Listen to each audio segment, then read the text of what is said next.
ഭയങ്കരമായിരിക്കുന്ന ഒരു ന്യായവിധി നമ്മളെ കാത്തിരിക്കുന്നു. പാപമോചനം നേടാതെയാണ്, പാപത്തിന് പരിഹാരം വരുത്താതെയാണ് നമ്മൾ മരിക്കുന്നതെങ്കിൽ പ്രിയപ്പെട്ടവരെ, ഭയങ്കരമായിരിക്കുന്ന ഒരു നരകവിധി നമ്മളെ കാത്തിരിക്കുന്നു.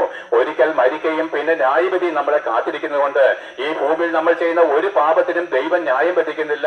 അപ്പോൾ ദൈവം ആരും നമ്മൾ കണ്ടെത്തേണ്ടിയോ? തീർച്ചയായിട്ടും കണ്ടെത്തണം. ഞാൻ അല്പം ശാന്തമായിട്ട് പറയാം. നോക്ക്, പിന്നെ എന്താണ് അങ്ങനെ പറയും ചോദിച്ചു കഴിഞ്ഞാൽ, പ്രിയപ്പെട്ട, നിങ്ങൾ അംഗീകരിക്കത്തില്ല, പലരും അംഗീകരിക്കത്തില്ല.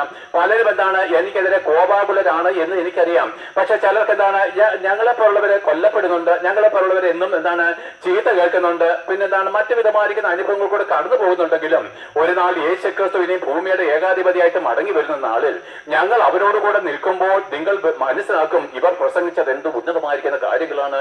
ഞങ്ങളെ രക്ഷിപ്പാൻ കഴിയുന്ന വേറൊരു നാമവും ഇല്ലെന്ന് പറഞ്ഞപ്പോൾ ഞങ്ങൾ അതിനെ നിഷേധിച്ചു.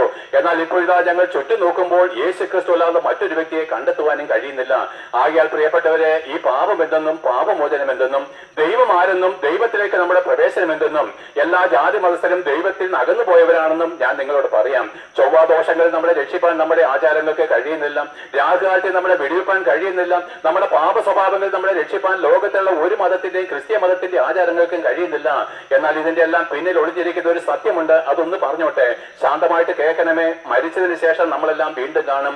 യേശുക്രിസ്തുവിന്റെ സിംഹാസനത്തിന് മുമ്പിൽ ഈ പ്രസംഗത്തിന്റെ കണക്ക് നിങ്ങൾ കാണിക്കണം. ഈ മലമുകളിൽ ഞാൻ പ്രസംഗിക്കുന്നത് കഴിയുന്നിടത്തോളം ആൾക്കാർ കേൾക്കുവാൻ വേണ്ടിയിട്ടാണ്.